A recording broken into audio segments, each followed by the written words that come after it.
Só iniciar a gravação agora. Show de bola.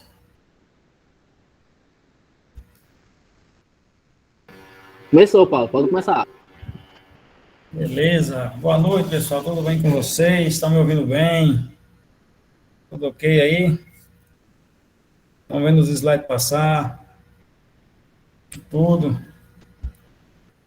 Vamos lá, deixa eu voltar Tudo para ok, lá. Paulo. Tudo ok aqui. Áudio e vídeo ok. Show de bola. Então vamos lá, pessoal. Então a gente parou aqui, não foi? A gente vai iniciar. Iniciar não, né? Dar continuidade a falar sobre industrialização, mas especificamente sobre a terceira revolução industrial, que é aquela, né, que se iniciou ainda no período da Guerra Fria e que de lá para cá ainda está perdurando, vamos dizer assim. E alguns autores até falam que nós vivemos hoje na terceira, na quarta revolução industrial, né? Então, por que tudo isso?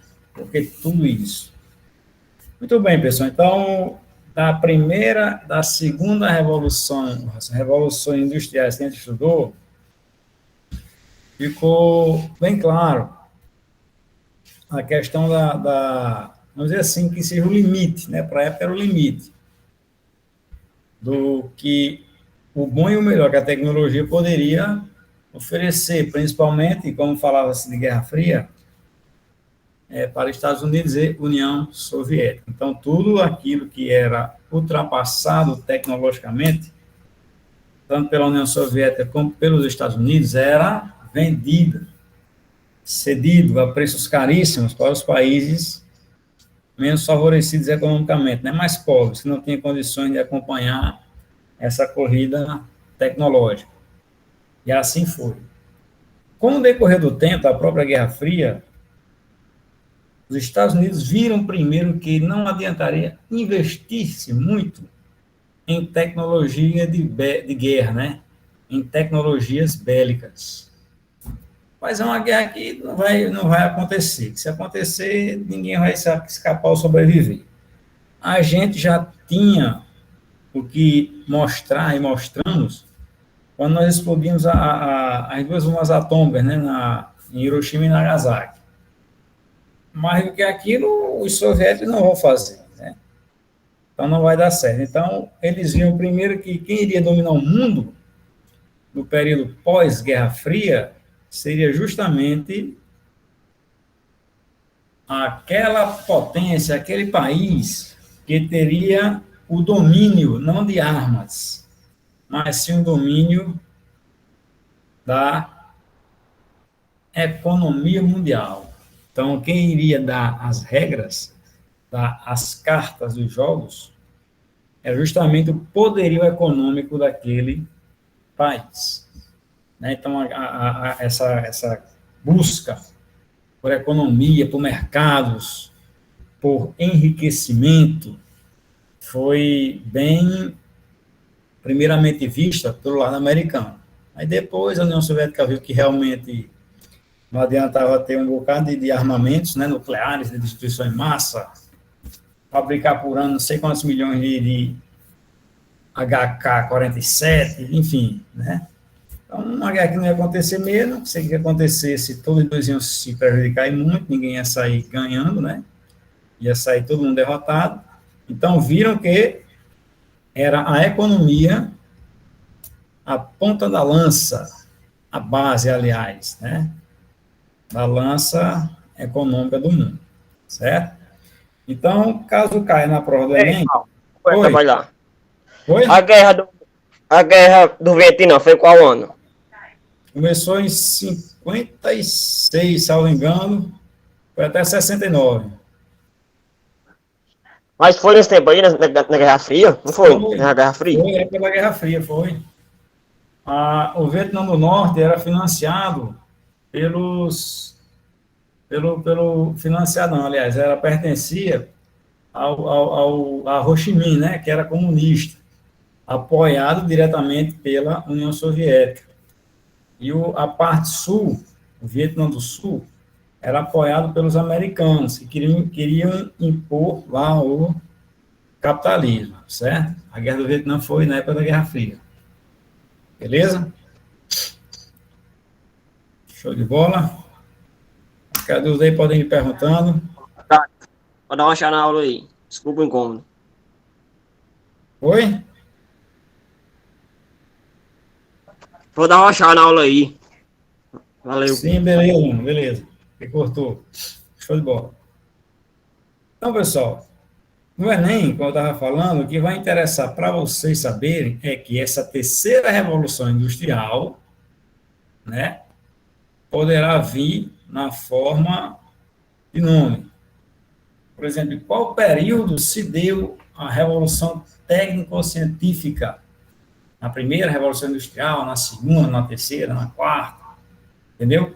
Aí vocês vão associar, logicamente, que a revolução técnico-científica, né, foi quem deu nome, vamos dizer assim, à terceira revolução industrial, principalmente na década de 70, certo?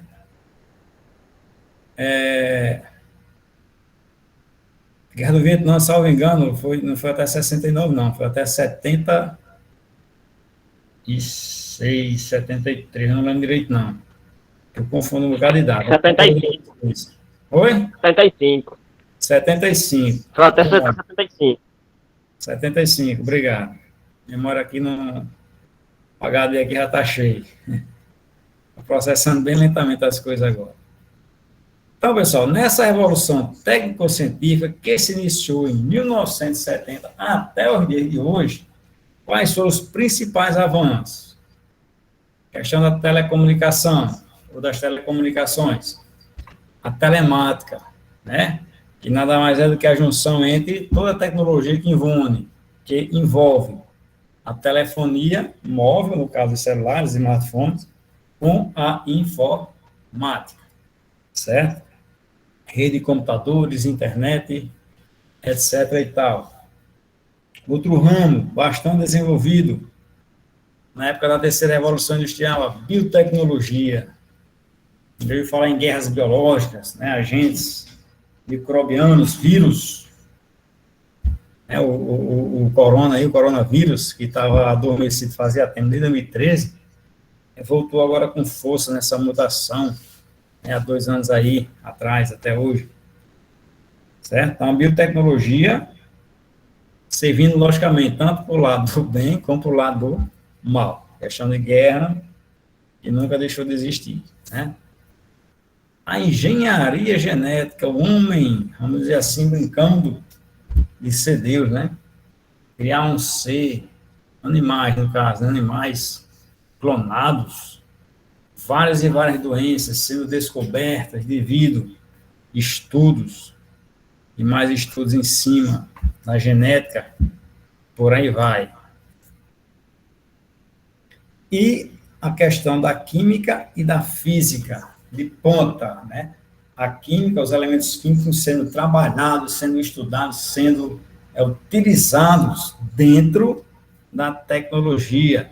O homem cada vez mais conhecendo esse pálido ponto azul, como diria Stephen Hawking, né, chamado Terra, descobrindo coisas daqui, com as tecnologias que a gente criou aqui, do universo inteiro, né? Então, tudo isso se faz pensar que, como diziam os alemães, que a partir de 2011, no caso, há 20 anos atrás, o homem não estava mais vivendo a terceira revolução industrial, e sim a quarta revolução industrial. Mas, como eu falei na aula passada, estou repetindo agora, isso vai de autor para autor, certo? Então, o que eu quero que vocês saibam daqui, que na década de 70 se iniciou essa revolução técnico-científica. Telemática começou a ser estudada e desenvolvida, biotecnologia, engenharia genética, química, física, finas de ponta, certo? Quando isso se tornou realidade, quando isso se tornou praticamente banal e corriqueiro no dia de hoje, no caso em 2011 para cá, alguns autores falam que a gente não está mais na terceira Revolução Industrial, e sim na quarta, beleza? Aqui vem uma questãozinha. Nos anos 20, Henry Ford fabricava mais de 2 milhões de automóveis por ano, cada um idêntico, nos mínimos detalhes ao anterior, e ao próximo da linha 27 de montagem, né? Certa vez, Ford comentou ironicamente que seus clientes podiam escolher qualquer cor que quisessem para o seu modelo T, aquele carrão antigo, né? Vou botar uma foto mais tarde no grupo de vocês, se vocês estão, vocês se lembrarem que o carrinho era esse, contanto que fosse preto.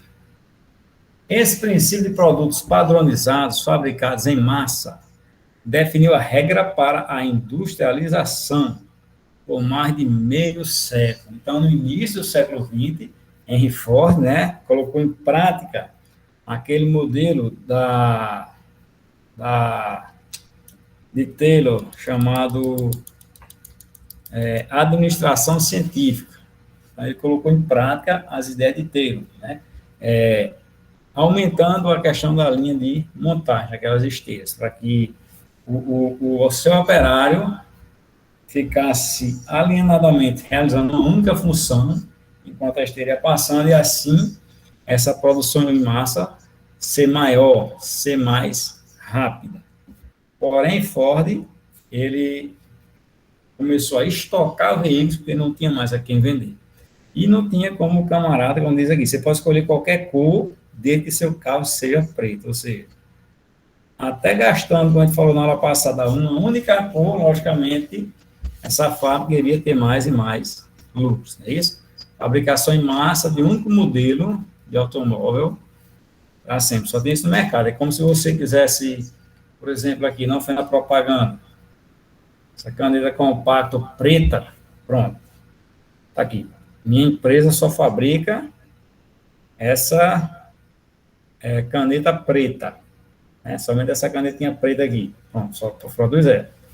Não tem azul, não tem roxo, não tem rosa, não tem verde, só é preto, né? Então, você não tinha muita opção de escolher, era todo mundo igual. Então, analisando o modelo de produção fordista e suas implicações socioespaciais, verificamos que se trata de um modelo de produção que, né? O modelo fordista é um modelo de produção que nos diz o quê? Comparado à produção em massa, combina novas técnicas gerenciais e utiliza metade dos recursos humanos e materiais, com base no princípio just in time. Errado. Não vai combinar novas técnicas gerenciais. Não, jamais. Aquele padrão clássico de nada muda, tudo é do jeito que é. E quando se trata de just in time, vocês vão lembrar de quem? O Japão, né? Da Toyota, né? O toyotismo. B. Aprimorou os princípios tayloristas, correto? E introduziu novos. Segundo o qual a concepção e o ritmo de produção escapam do controle do trabalhador, que executa tarefas pré-definidas e de modo repetitivo. Tá bonito, não tá isso aqui? C.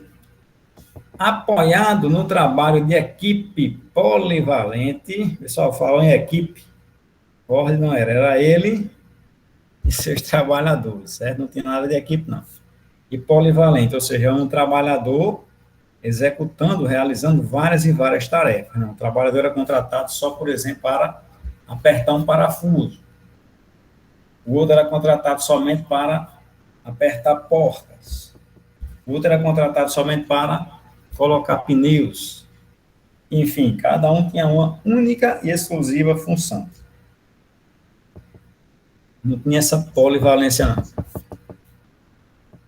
E concebido para extrair o máximo da capacidade elaborativa de todas as pessoas envolvidas no processo de produção do automóvel. D.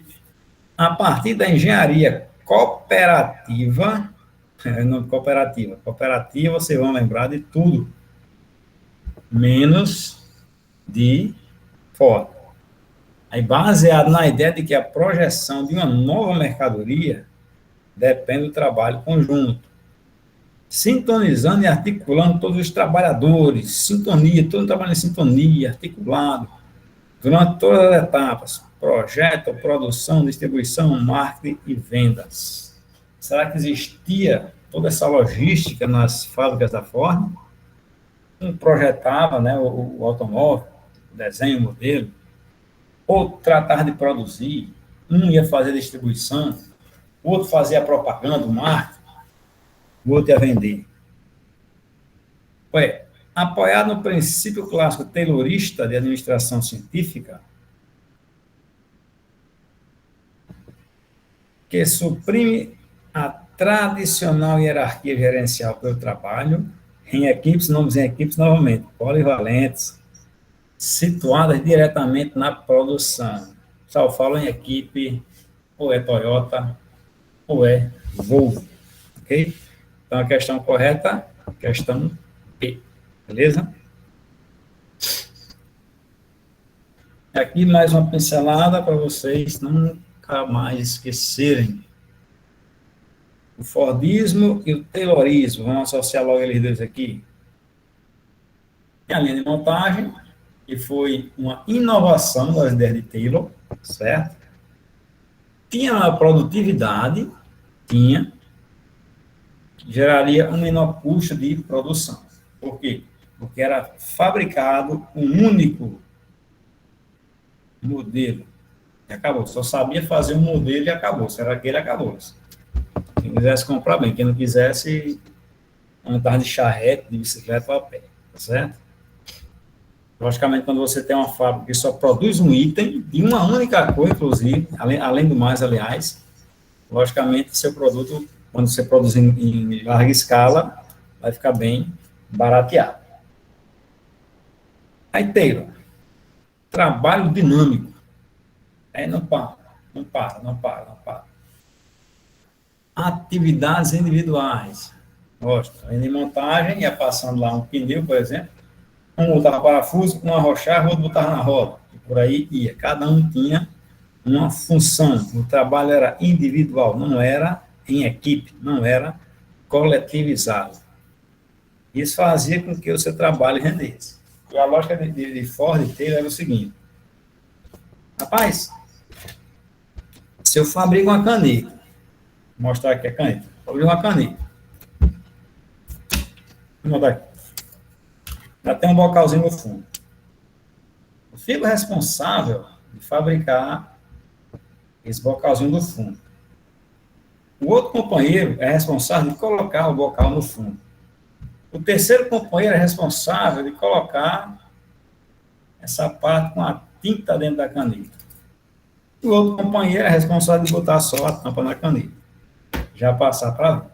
Então, para a Ford, cada um fazendo uma função renderia mais. Porque, por exemplo, eu sozinho vou ser responsável de botar a caneta, ou botar o tapo aqui no fundo da caneta, colocar a tinta, colocar o bocal, entrar na caixinha para vender. Então, para a Ford, isso, eu tendo essa polivalência de trabalho, eu iria render menos, eu iria dar um prejuízo a ele. Então, eu só botando a tampa, só colocando a tinta, só fechando aquele tapozinho do fundo, eu renderia mais, certo? E o volvismo, pessoal, que vem da Volvo. Quem sabe onde é a Volvo? Qual país é a Volvo? Então, no volvismo, ainda faltou o toyotismo, né? Vai falar do toyotismo. Pronto, depois, então, vamos esquecer a Volvo por enquanto, vamos voltar para o toyotismo. Então, o que foi que os japoneses pensaram na década de 70? Rapaz, aquele modelo lá do Ford, lá dos Estados Unidos, gera prejuízo a médio e a longo tempo. Porque vai gerar um pátio abarrotado, cheio de automóveis, tomando sol, chuva, virando sucata, sem ter quem vender. Então, qual é a saída?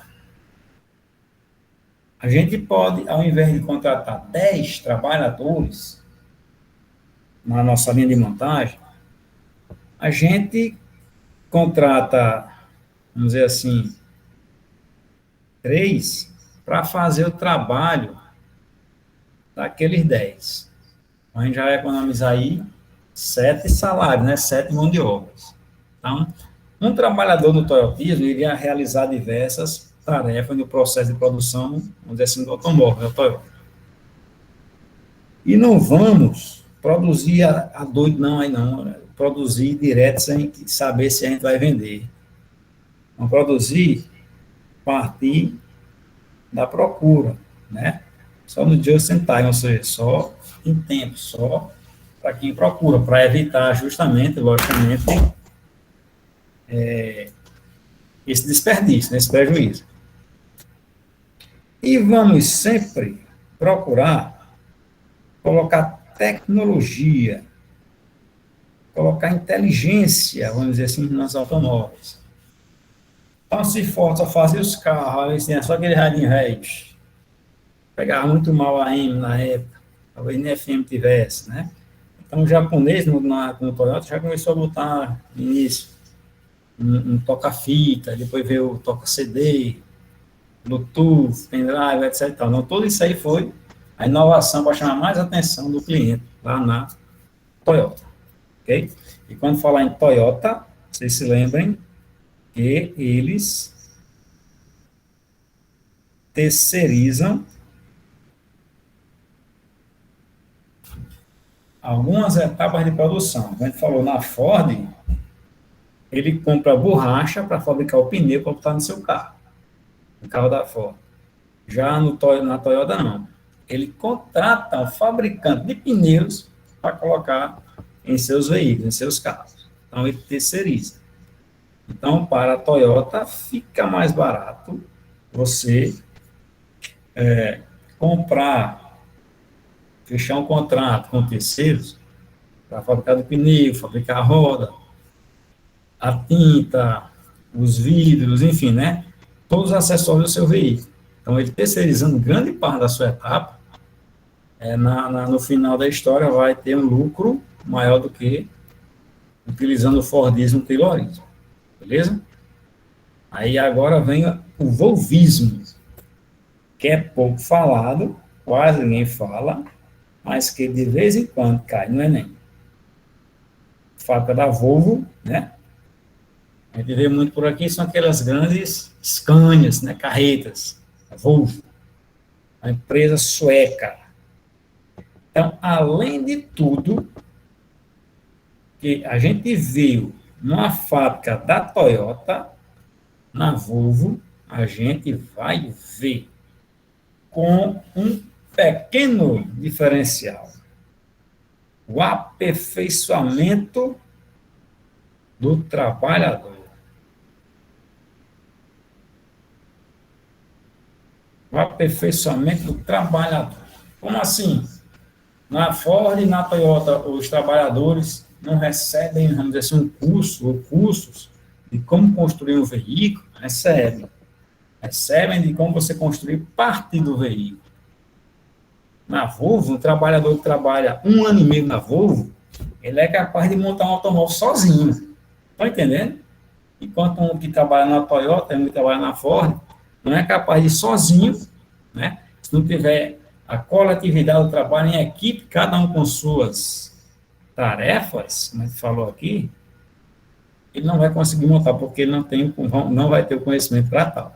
Então, na Volvo, um aperfeiçoamento que eles fizeram é isso aqui, está sempre fazendo cursos de atualização, fazendo com que em 1 ano e meio, um trabalhador da Volvo seja capaz de construir sozinho um automóvel, um caminhão, né? Um carro de luxo, tá certo? Grande diferencial. Aperfeiçoamento do seu trabalhador.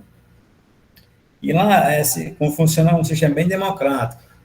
Qualquer trabalhador pode dar opinião, com sua criatividade, né? Pode trabalhar coletivamente, e eles zelam pelo bem-estar do funcionário. Isso aqui também já é bem que é coisa daqueles países nórdicos. Né? Enquanto aqui no Brasil, por exemplo, em qualquer parte do mundo. Né? Oi. Então quer dizer que o Volvo é mais evoluído que a Ford? É mais o quê? É mais evoluído? O sistema de produção o sistema de produção de automóvel, entendeu? Questão de riqueza, não. Estou falando aqui, a gente está explicando aqui a questão de melhores condições de produção, certo? Para cortar cada vez mais os gastos dessas empresas. Beleza, Francisco? Beleza. Show de bola. Sim, como nós estávamos falando aqui no Brasil, trabalhador normal, né, trabalha 8 horas semanais, geralmente 4 de manhã e 4 horas à tarde.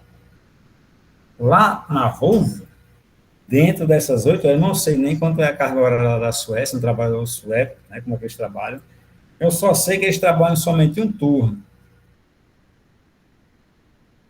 Um turno. O outro turno, dentro da empresa, a empresa, de vez em quando, lá patrocina viagens, campo de recreação, lazer, sinuca, dama, né? Jogos, enfim. Cuida do bem-estar do funcionário, né? Prática de yoga, de arte marcial, enfim, tem essas coisas lá dentro da empresa para incentivar cada vez mais o seu trabalhador, beleza? Pronto. Pós-Guerra Fria, quem manda não é quem tem mais maior arsenal bélico, e sim quem manda é quem tem mais real, quem tem mais dólares, né? Então, com o pós-Guerra Fria, começou, pessoal, olha como é interessante, imperialismo americano. Começou, que eu digo assim, né, se efetivou. E quando a gente fala em imperialismo americano, não é aquele imperialismo que reinou, né, que imperou naquela época da França, da Inglaterra, de Portugal, dos impérios, que tinha as metrópoles e tinha as colônias. Então, o imperialismo americano é a dependência financeira que muitos países têm com os Estados Unidos. Então, quando cai na prova imperialismo americano, ou alguma coisa falando sobre qual foi a forma que os Estados Unidos se tornaram o país mais rico do mundo, desde a Primeira Guerra Mundial, que vem acumulando riquezas, que expansão imperialista era essa? Ele colonizou algum país? Ele dominou algum país, como, por exemplo, a Espanha fez com a Argentina, com o Peru, com o México? Não. O imperialismo americano nada mais é do que esse domínio, né? Que essa necessidade que um país mais pobre, economicamente falando, tem, de depender diretamente dos Estados Unidos. Por quê? Porque eles são muito, mas muito ricos e conseguem emprestar dinheiro a juros bastante altos, né? Através do FMI, do Banco Mundial, e o próprio governo americano em si também, de vez em quando, dá sua tacadinha no mercado, injetando alguns dólares, certo? Então, é dessa forma que os Estados Unidos hoje são o que são, beleza? Começou-se a globalização, e quando se fala em globalização, a gente vê que o maior símbolo, os maiores símbolos são as empresas multinacionais, transnacionais ou supranacionais, que é a mesmíssima coisa. É a presença de uma empresa estrangeira em seu solo, em seu território nacional.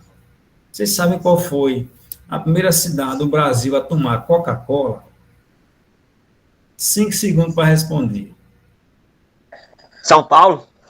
Não. Apodi. Apodi quase. Foi perto de Apodi, mas não foi Apodi, não.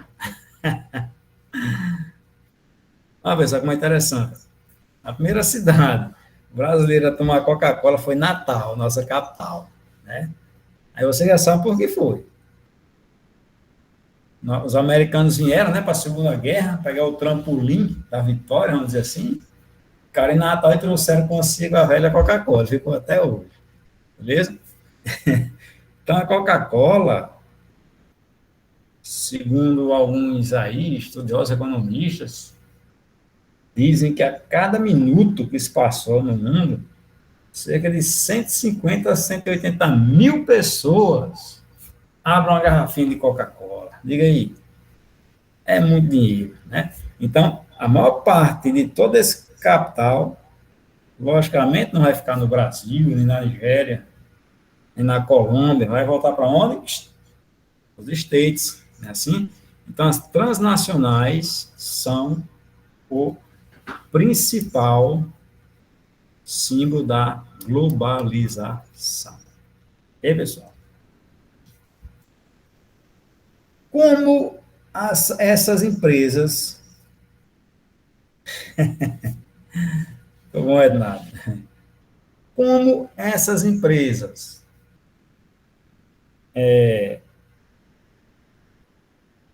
vieram para o Brasil, falando de Brasil, né, vieram para o mundo subdesenvolvido, digamos assim, elas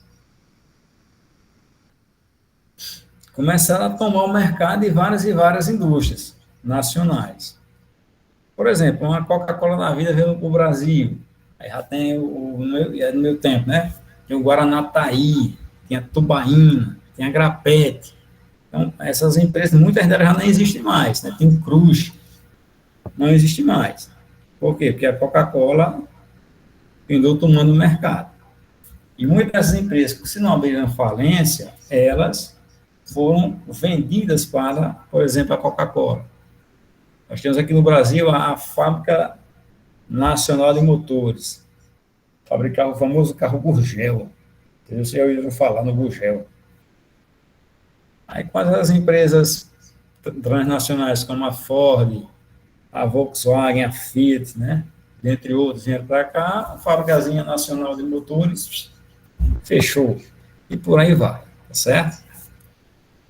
Não esqueça, com a entrada de transnacionais, muitas delas quebraram ou levaram à falência muitas empresas nacionais, né? Então, muitas fecharam, muitas foram quebradas e outras foram compradas, foram privatizadas.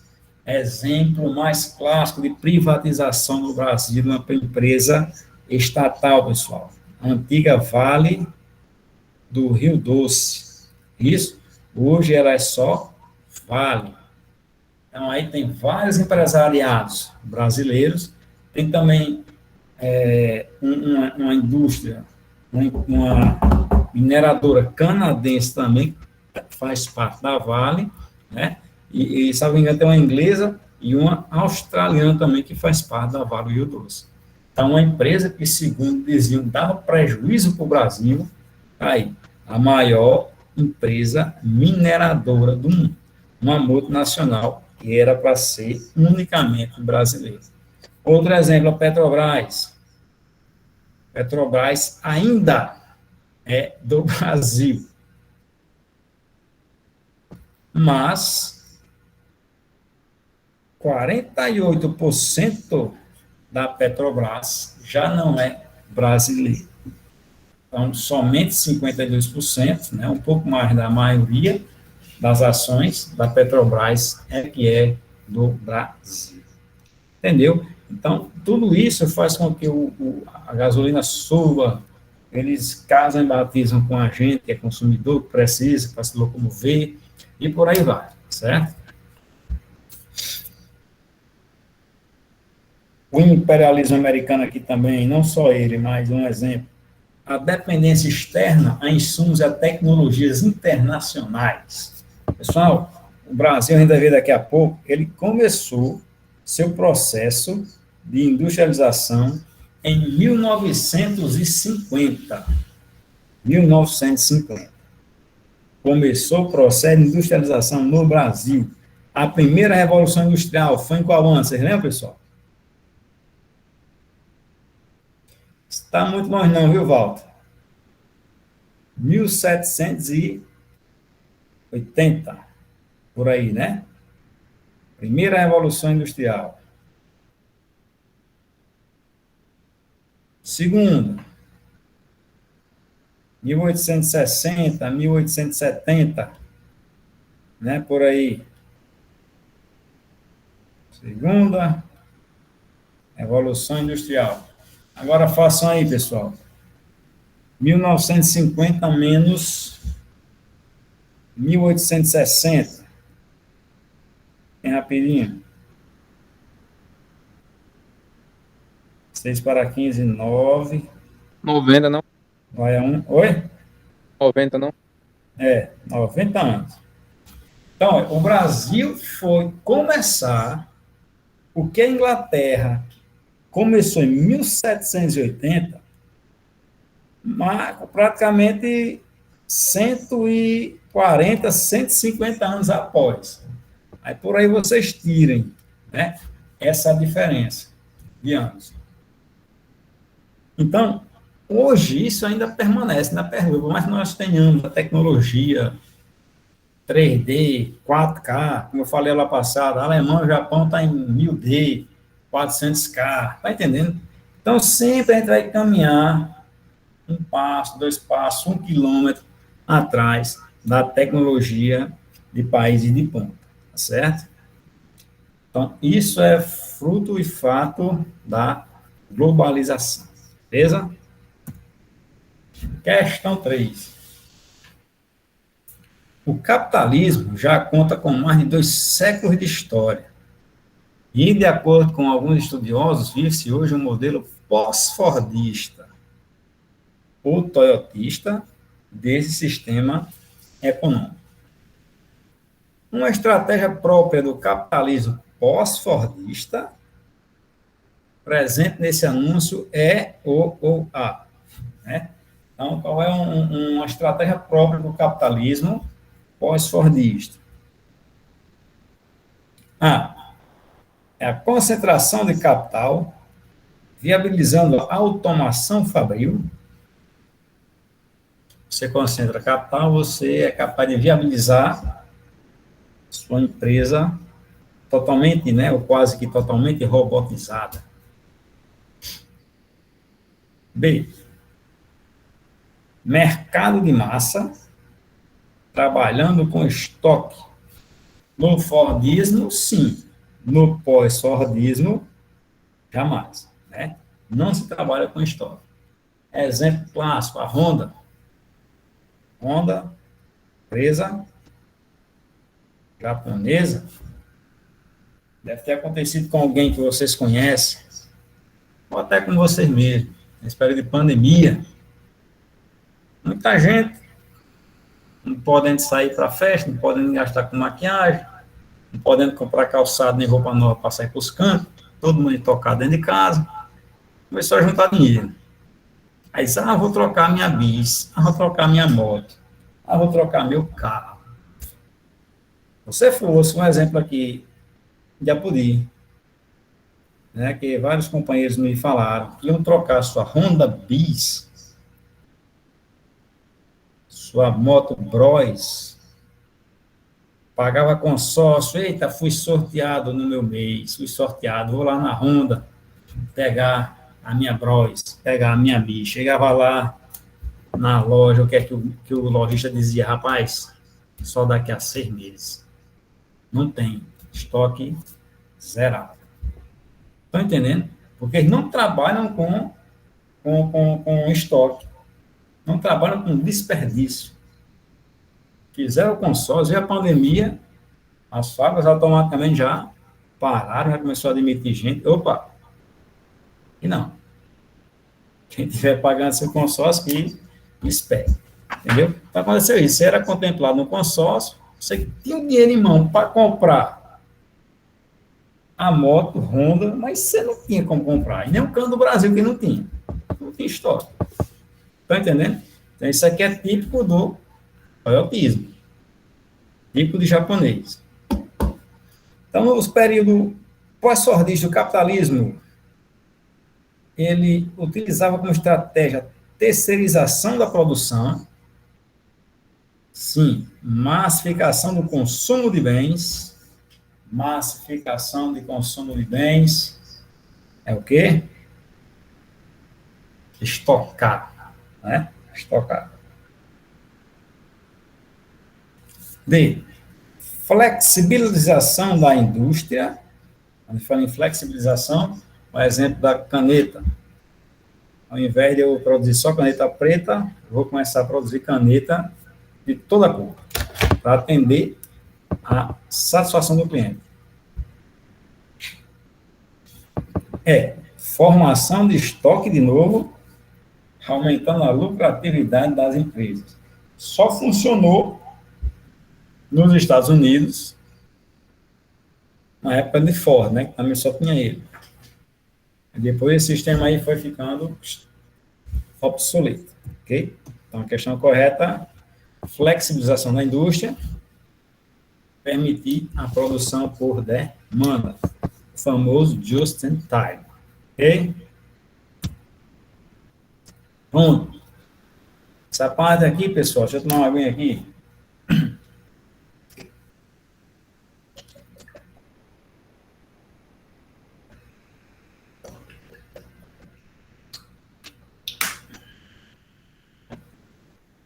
Nós vimos até agora a industrialização em países desenvolvidos. Isso? Agora a gente vai ver dois modelos de industrialização que aconteceu em países subdesenvolvidos.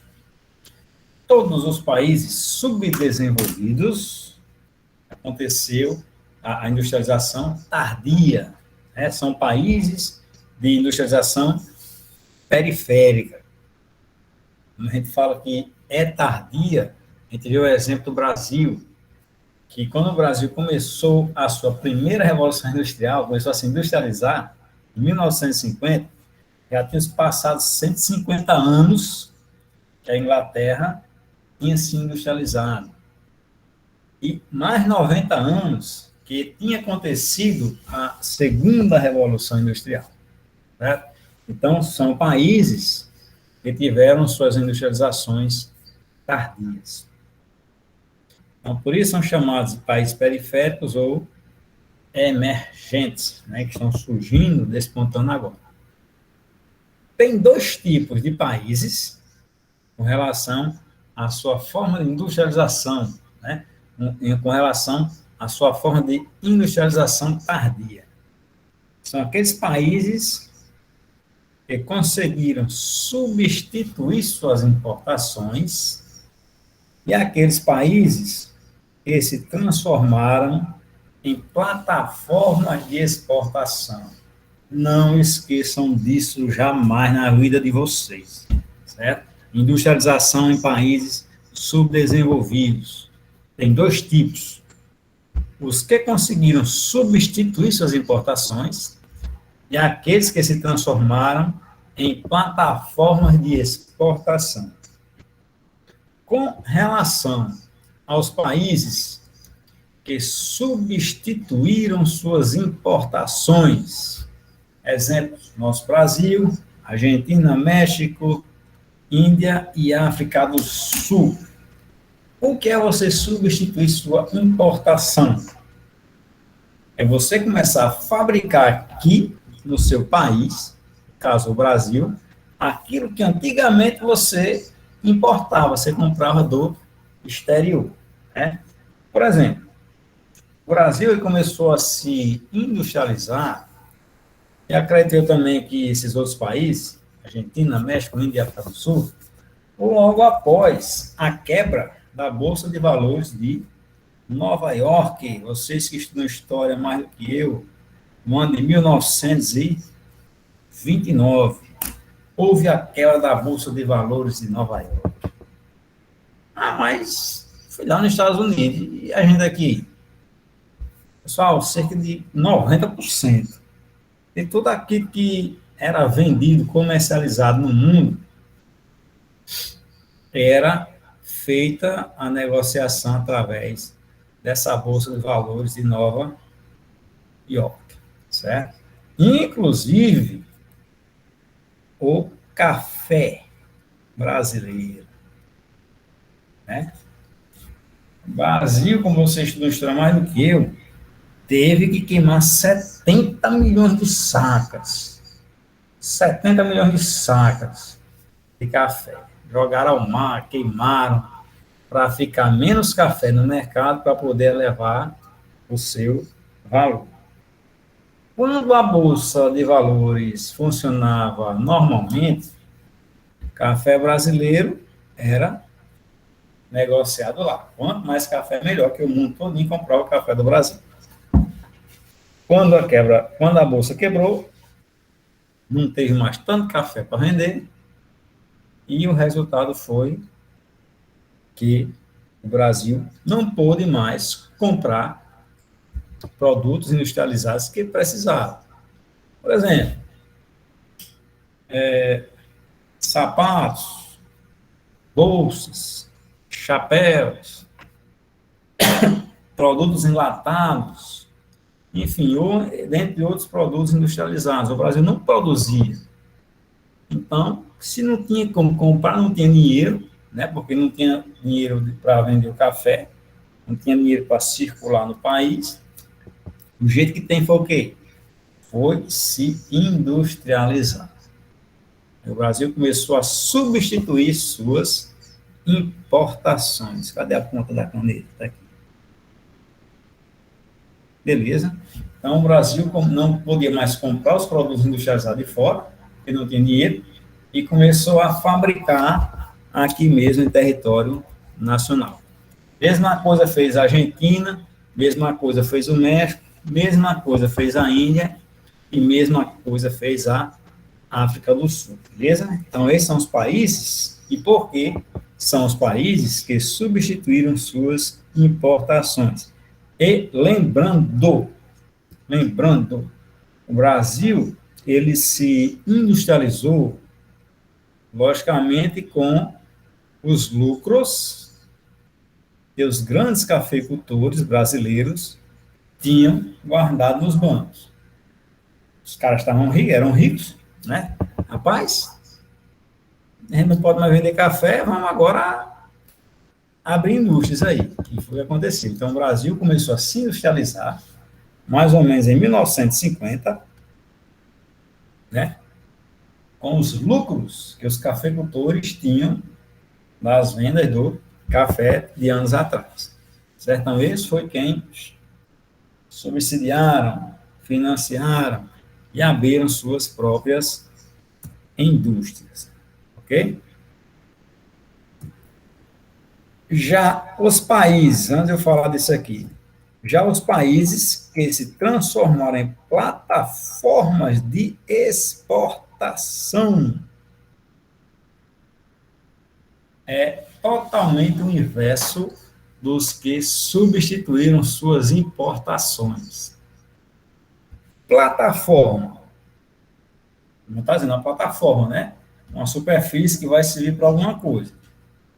De exportação.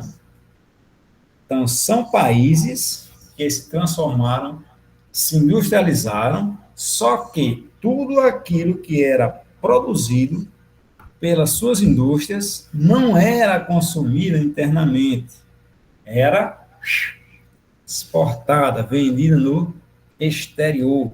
São eles os tigres asiáticos, Coreia do Sul, Taiwan, Hong Kong e Singapura. Esses são os 4 tigres ou dragões originais. Ah, professor, por que tigres ou dragões? O tigre e o dragão, pela mitologia oriental, são animais. Né? O dragão fictício, mas muitos acreditam que existiam dragões. Não, é igual aquele de Komodo, mas fumaça e tudo, que cuspia fogo. Né? Enfim, na mitologia oriental, o tigre e o dragão é um animal que representa a força, representa o poder. Né? Então, tá aí países que eram totalmente agrários, totalmente analfabetos, se ressurgiram como a fênix das cinzas e se transformaram em países hoje ricos. Né? Então, nos plataformas de exportação, eles recebiam a entrada de multinacionais, né? A Coreia do Sul recebia a entrada de multinacionais, Hong Kong, Singapura e Taiwan também. Tudo aquilo que as multinacionais produziam nesses países eram vendidos no exterior, eram exportados. Beleza? Daí a diferença, não esqueçam jamais, entre países substituidores de importações e países que se transformaram em plataformas de exportação, ok? No geral,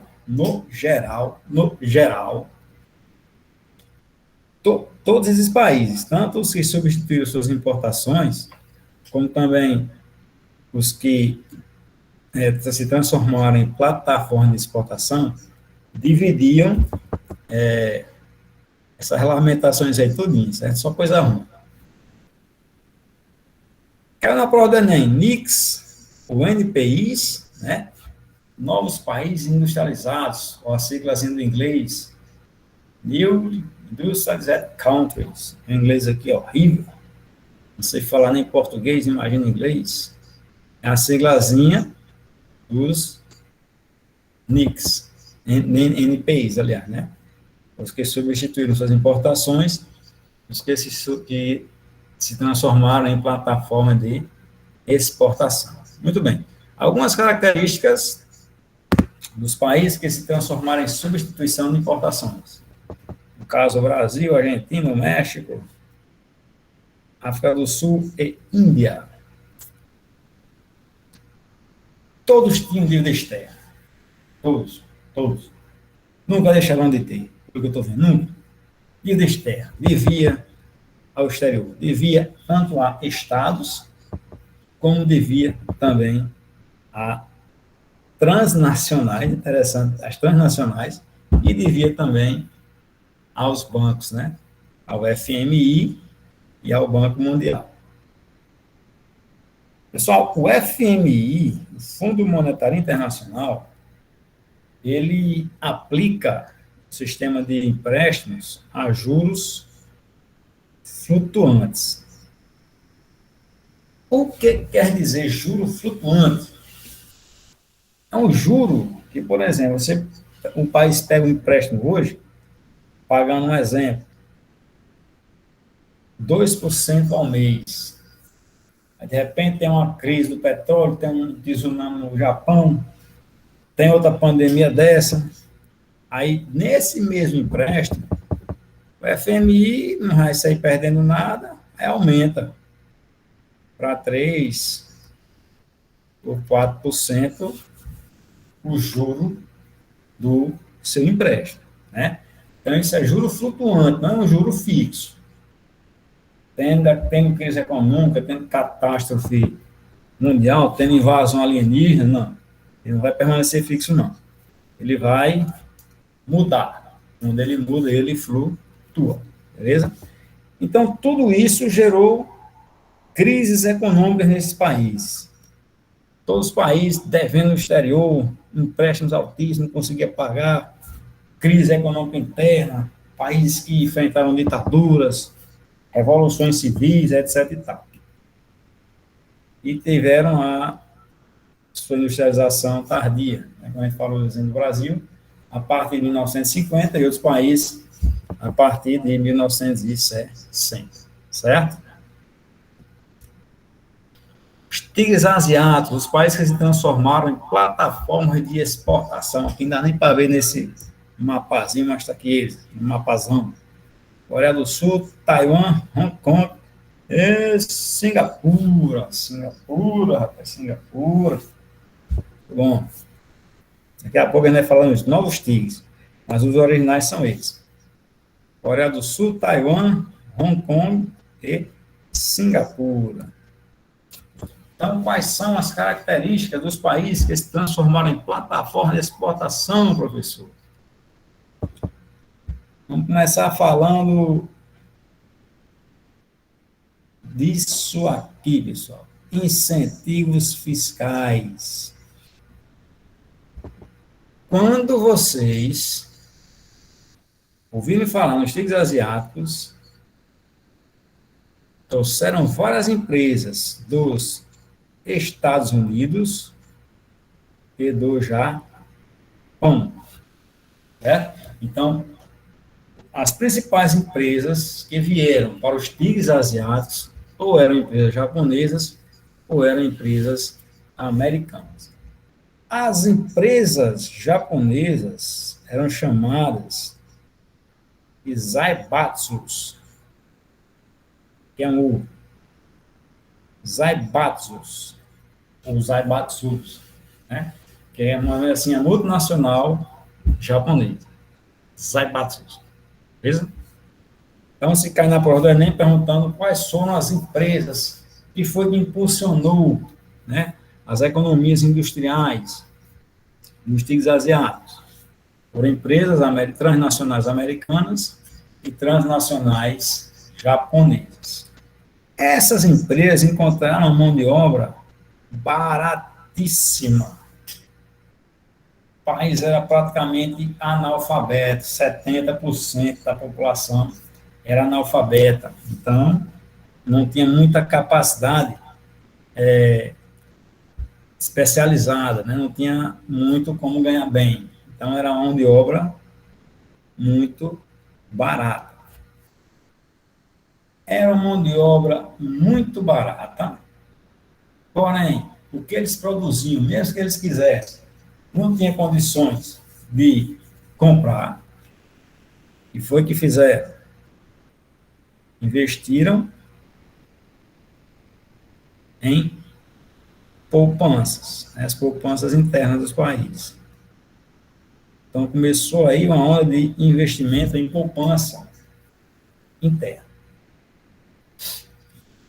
Leis ambientais fracas, as indústrias podiam degradar o meio ambiente, poluir, né? Não, está em desenvolvimento, está bom demais. O governo também, o Estado também não fazia vista grossa para isso. Falou de início, né, foram capitais, dinheiro, para indústrias americanas e japonesas que vieram para os tigres asiáticos, para proteger a importação. Eles eram plataforma de exportação, eles fabricavam e vendiam. Eles não queriam comprar. Então, eles aumentaram, o governo aumentou, os impostos para quem quisesse importar. Certo? Com isso depois de muito tempo, fez com que surgissem, o exemplo aqui da Coreia do Sul, o chaeballs. Chaebol é a mesma coisa de transnacional, só que em coreano. Né? São as grandes empresas sul-coreanas, como a Samsung, a Yamaha, a Kia, né? A Daewoo, entre outras que eu estou esquecendo agora. Então, começaram a poupança interna, começaram a poupar, então alguns empresários começaram a abrir suas próprias fábricas. Tanto hoje que a Coreia do Sul, Taiwan, Hong Kong e Singapura são, logicamente são quatro, né? Eles quatro, eles disputam no ranking das melhores economias competitivas no mundo. Competitivas com relação às tecnologias.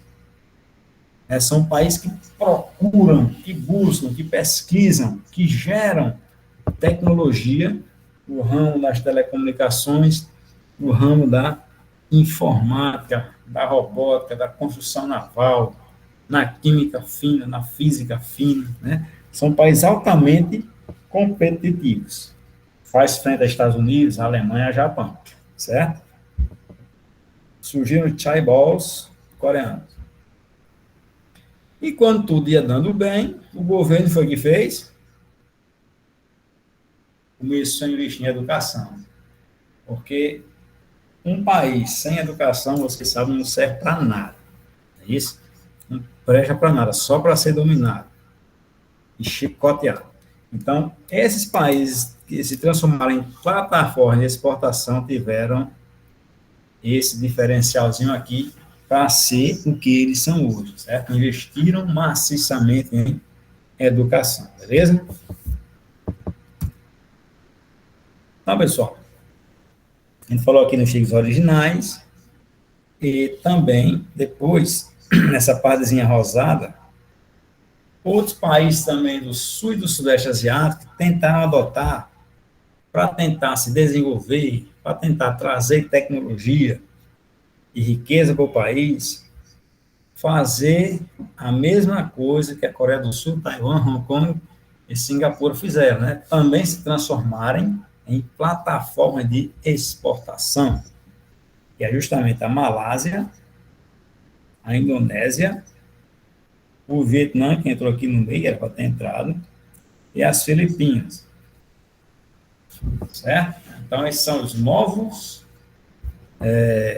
tigres asiáticos. Malásia, Indonésia, Tailândia, Filipinas e Vietnã. É como hoje você comprar camisas, por exemplo, as camisas de esporte, né? Camarada compra. Aí vem made in China, made in Filipinas, made in Malásia, made in Singapura, made in Tailândia, né? Vietnã, relógios da Casio, que é uma marca japonesa. Você compra, geralmente você olha no fundo e está lá. Made in Tailândia, made in Vietnã, né? E por aí vai. Então, são empresas também americanas, empresas japonesas, principalmente, que estão se instalando nesses novos tigres. Então, faça uma pequena anotação, que a industrialização está vindo para esses novos tigres asiáticos, são empresas japonesas, empresas dos, vamos dizer assim, primeiros tigres asiáticos, certo? Então, como eu falei, o Shaibal, os sul-coreanos, a Samsung, né, a Yamaha, a Kia, a Daewoo, estão abrindo filiais nos novos tigres asiáticos para aproveitar tudo isso aqui, ó. Incentivo fiscal, mão de obra barata, lei ambiental fraca, certo? Tudo isso aqui para aumentar a sua lucratividade, beleza? Questão 4. Para Roosevelt, né? Franklin Delano Roosevelt, presidente americano, o imperialismo também tinha seus males, porém constituía um preço a ser pago para o progresso. Conservadores sempre consideraram esse um preço bom, porque é pago por outros, enquanto o preço do progresso socialista lhes parece exorbitante. Analisando o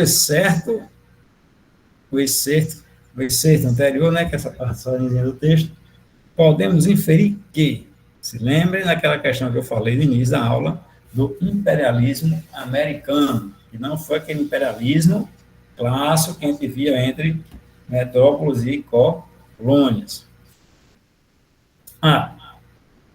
O expansionismo no século XIX foi uma política unilateral, a partir de uma única potência. Partia da metrópole europeia, conectando-se ao desenvolvimento das colônias. Metrópole nenhuma queria que sua colônia se desenvolvesse. Não era assim? Senão ia perder o domínio sobre ela. B. O imperialismo norte-americano motivou uma ampla costura de relações diplomáticas orientadas para cooperação entre potências internacionais. Será? Vamos para C. O capitalismo americano do século XIX modificou padrões monopolistas ao estabelecer uma ampla política cooperativa entre metrópole e colônia. D. O processo da expansão capitalista norte-americana gerou impactos decisivos nas áreas coloniais, acumulando riqueza para a zona metropolitana. E aí, o imperialismo estadunidense foi caracterizado por ambiguidades, né? Desenvolvia padrões capitalistas monopolistas e respeitava a vizinhança latino-americana. Estados Unidos não respeitam ninguém. Ninguém. Muito menos a vizinhança latino-americana. Então, pessoal, essa questão aqui tá fácil, né? Tá de graça. Não? Assertiva D, ó. Acumulando riquezas para a área metropolitana. Como eu falei, o capitalismo imperialista, o imperialismo americano não se baseou naquela questão do pacto colonial, até porque os Estados Unidos nunca tiveram uma colônia, né? Uma colônia. Então, eles se aproveitaram de antigas colônias de outros povos, né? Assim, de outros países, se aproveitaram de todo mundo subdesenvolvido e começou a colonizá-lo. Muito falou isso na aula, como esse tipo de colonização que os americanos fariam, era uma colonização a partir de empréstimos. Era uma colonização a partir do fornecimento de caríssimas tecnologias. Era uma colonização a partir de quê? Da presença de suas multinacionais, que levariam 70%, 80% dos lucros para os Estados Unidos. Então, esse foi o processo de expansão imperialista americano que a gente vê até o dia de hoje, ok? Enfim, como é que está aí nosso horário?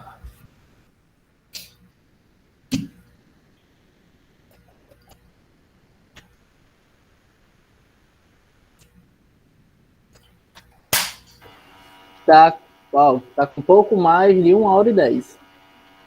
1h10, né? Está no tempo já? Tá, mas se você quiser continuar, não tem problema não, viu? Tem tempo. Aqui.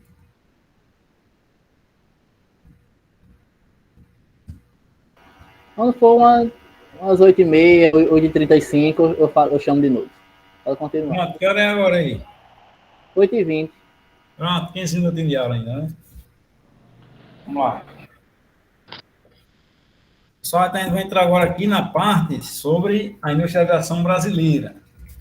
Então, a gente falou lá agora há pouco que a nossa industrialização, ela só se deu, né, na década de 50.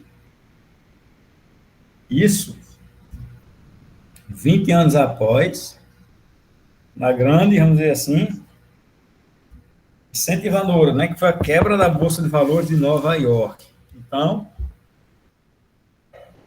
o país não tinha mais como comprar de fora. O jeito que teve foi começar a fabricar, a produzir aqui dentro, né, do nosso território. Pessoal, toda vez que a gente falar em indústria,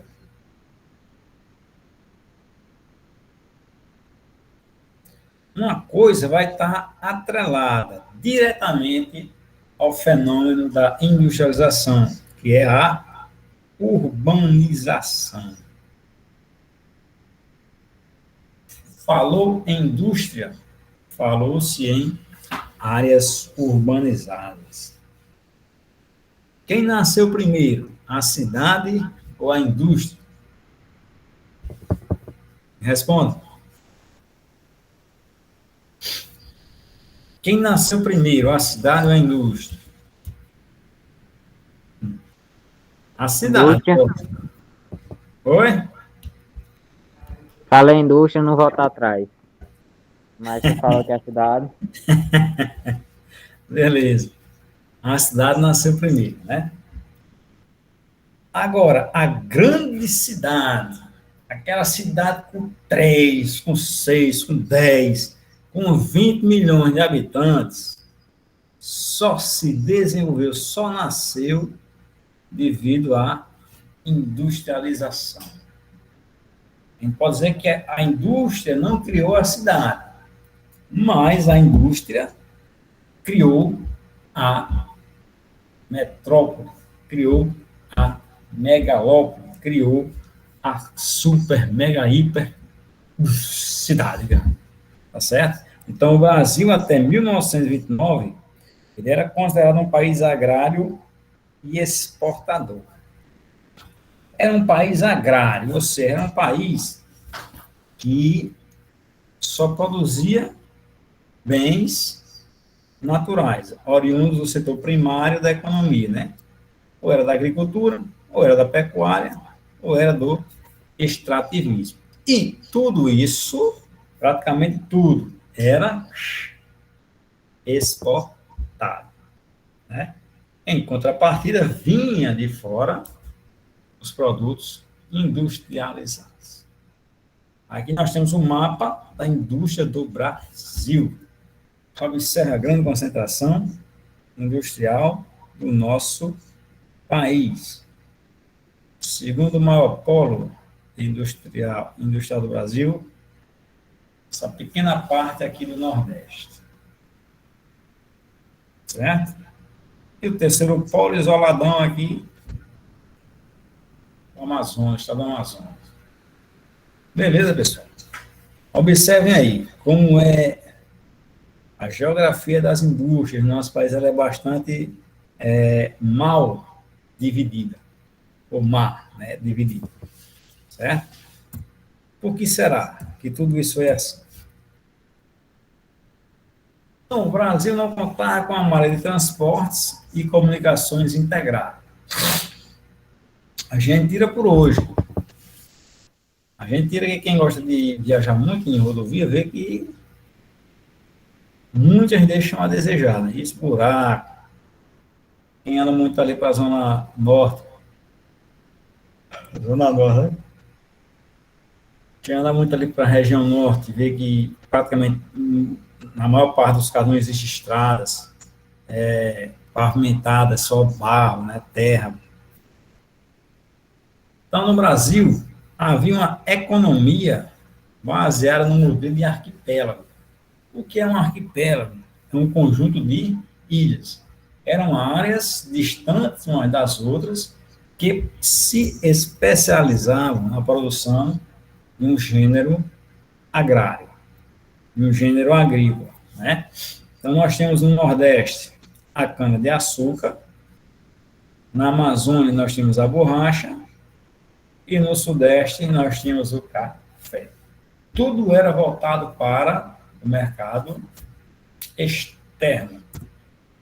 Não tínhamos estradas, os acessos eram bastante difíceis, bastante ruins, e se efetivou no nosso país a economia baseada no modelo de arquipélago. Arquipélago exportador. Por que arquipélago? Nós temos aqui o núcleo de produção da borracha, na região norte, especialmente aí próximo à área do estado do Amazonas, né, do Acre, de Rondônia. Temos o litoral nordestino com a cana-de-açúcar, borracha, e temos o sudeste brasileiro com o café. Né? Então, eram essas três imensas ilhas, a ilha da borracha, a ilha da cana-de-açúcar e a ilha do café. Tudo que era produzido não era comercializado internamente. Não havia essa ligação, não havia essa interligação, não havia essa relação de trocas comerciais dentro do nosso país. A borracha produzida ia para o exterior, cana-de-açúcar também ia para o exterior, e o café, esse sim era que ia para o exterior, certo? Então ficava pouca coisa, praticamente nada para ser comercializada entre as outras áreas produtoras do nosso país. Então não tem uma interligação, não tem esse intercâmbio de troca, de comércio interno, né, dos principais produtos. Tudo era voltado para o exterior. Então, por isso que o nome de economia de arquipélago. As três grandes ilhas, a borracha, da cana-de-açúcar, do café, sendo voltada para o mercado externo. Beleza? Aí, pessoal, quando se falar em industrialização nacional, vocês vão se lembrar, esquecer jamais, vão ver até a história também, já tiverem visto, o modelo de industrialização adotado por Getúlio Vargas e Juscelino Kubitschek. Certo? A diferença principal do governo Getúlio Vargas, o de Juscelino Kubitschek, foi essa daqui, ó. Getúlio Vargas incentivou, investiu na indústria nacional. Juscelino Kubitschek fez totalmente o inverso. Abriu nosso país para a entrada de multinacionais. Então, na prova do Enem, não esqueça. Questão de geografia e de história caiu sobre a industrialização no período de Getúlio Vargas, a industrialização no período de Juscelino Kubitschek. A diferença mestra é essa. Getúlio Vargas incentivou, criou a indústria nacional. Juscelino Kubitschek incentivou a entrada das indústrias multinacionais, indústrias estrangeiras. Então, aqui foi que Getúlio Vargas criou, pessoal, só coisa boa. Criou a Companhia Siderúrgica Nacional, que ainda funciona, né? Aí é o períodozinho de criação dela. Criou a Companhia da Vale do Rio Doce, que infelizmente não nos pertence mais, foi vendida. Criou a Fábrica Nacional de Motores, aí, símbolozinho agora bonitinho, também não existe mais. Criou a Chesf, né, a Companhia Hidrelétrica do Vale do São Francisco, certo? Que é quem produz energia para a gente, produz mais para o Sudeste do Sul que para a gente. Criou o Banco Nacional de Desenvolvimento Econômico, aí um Banco Nacional, né, de Desenvolvimento Econômico, para fazer empréstimos para nós brasileiros, ao invés de a gente pedir ao FMI ou ao Banco Mundial. E criou a Petrobras, que por enquanto, como a gente falou, ainda é nossa, certo? Então, Getúlio Vargas criou tudo isso aí, pessoal. Indústrias nacionais. Juscelino Kubitschek chegou no governo, queria fazer o Brasil adiantar-se 50 anos em apenas 5. E uma das principais molas do seu projeto de governo foi justamente trazer a tecnologia de fora, a tecnologia industrial de fora, através das multinacionais. Começou a abrir estradas, investir em infraestrutura de energia, né? Rede de transporte, abriu nossas portas, janelas, tudo, nosso telhado para as empresas multinacionais entrarem, né? Incentivos fiscais tiveram, e ele tem esse objetivo de fazer com que o nosso país, o Brasil, caminhasse, né? Desenvolvesse 50 anos em apenas 5, ok? Então, as primeiras empresas que vieram de fora foram justamente as automobilísticas, certo? Deixa eu falar só uma coisa aqui também. Então, isso depois de Vargas, lógico, né? Já foi o governo federal. Em 1970, governo militar. Em 1973, houve a grande crise do petróleo. Crise do petróleo. Os árabes revoltados com Israel, como sempre, né? Os maiores produtores de reservas de petróleo do mundo estão lá. E o mundo ocidental, apoiado pelos Estados Unidos, para variar, está no meio, né? Está à frente, mão na frente. O que eles fizeram? Perderam a guerra, mas se encabularam. Mas, rapaz, como é que pode aumentar o preço do petróleo? Eles precisam aumentar. Tá. O Brasil não era autossuficiente em petróleo. Tinha se descoberto petróleo há pouco tempo no Brasil. Aí não tinha tecnologia do refino, de nada, não.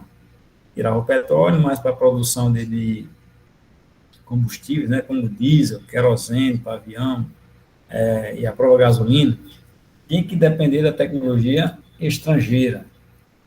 E o que foi que aconteceu nessa crise do petróleo? Então, em 1975, o governo federal criou o chamado Proálcool.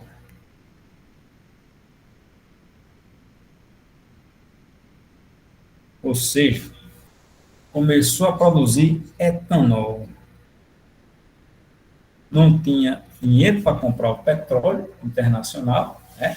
O Brasil não era autossuficiente do petróleo, então ficaria inviável comprar combustível do exterior. Qual foi a solução? Criar o etanol. O líquido, né? O gás etílicozinho mesmo, que a gente utiliza nas bombas de combustível, né? É o álcool para combustíveis. Então, a partir de 1975, o Brasil começou a fabricar, o Brasil não, as montadoras de automóveis foram obrigadas, se quisessem vender seus carros no Brasil, a fazer o motor funcionando a álcool etílico, né? Ao etanol, certo? Então, o Brasil, creio que foi o primeiro país a fabricar automóveis movidos a etanol. Automóveis, que eu digo assim, de passeio, né? Particular, não de corrida, mas carro de passeio particular, certo? O etanol era feito do milho, professor. No Brasil, os países aí fazem o etanol a partir do milho, né? O etanol da gente aqui era a partir da cana de açúcar, beleza? Só um detalhezinho aí que ia passando despercebido. Vamos para a questão 5. A localização da indústria está relacionada à busca de vantagens que lhe confiram melhores condições em relação à concorrência. Assim, quanto menores os custos envolvidos, lógico, maiores as possibilidades de lucros. Os principais fatores levados em conta para a instalação de uma fábrica são mercado consumidor, matéria-prima, rede de transporte, água e energia e mão de obra. A ação do Estado também pode influenciar na localização das indústrias. A partir de quê, pessoal? Dos incentivos fiscais, estão ligados, né? O governo ainda não, faça a sua indústria aqui do terreno, construa aí rodovias, bota internet, liga os cabos aí de conexões, poste de iluminação e tudo mais, né? O Estado entra com essa forma de incentivo fiscal, quando ele quer. Ao longo do tempo, vários fatores interferem no processo de territorialização da produção. A indústria, por sua vez, diminui a dependência das proximidades de recursos energéticos em decorrência de quê? A partir de que, pessoal, a indústria vai diminuir sua dependência da proximidade dos recursos energéticos? A partir de quê? A partir da legislação ambiental que proíbe a instalação de parques industriais em áreas produtoras de energia. D. Da intervenção do Estado na redistribuição das usinas termonucleares. Termonuclear, a gente vai estudar ainda em relação à matriz energética. Termonuclear, aquela fonte, né, de produção de eletricidade a partir do aquecimento e da fissão do urânio, né, principalmente energia nuclear. O Estado intervém nessa redistribuição das usinas? Às vezes sim, às vezes não, né? C. Da descoberta de novas matrizes energéticas que ampliam a produtividade industrial. D. Das novas tecnologias que viabilizam o transporte de energia por longas distâncias e em grande quantidade. Pode ser, né? Tá bonita dele. Ou é dos avanços tecnológicos energéticos possibilitarem um menor fluxo espacial de capital. Menor fluxo de capital, espacial de capital, não. Quanto mais avançada a tecnologia, logicamente mais capital vai ser envolvido, vai ser gasto, vai ser dispendiado aí, né? Então, já visto tudo isso, pessoal, questão corretíssima, assertiva D. Essas novas tecnologias, elas tanto vão viabilizar o transporte, né? Como também essa questão das distâncias vão fazer esse paralelo para que se transporte mais com a tecnologia e se gaste menos. Beleza? Paulo, Oi. eu acho que vai encerrar nessa questão 5, tá bom? Pronto, show. Na próxima aula a gente pega a partir daqui, no milagre econômico, conjunturas, Pronto. até a década de 80, conversão industrial, até finalizar. Tá bem pertinho? Pessoal, vocês têm alguma dúvida, alguma pergunta, uma colocação?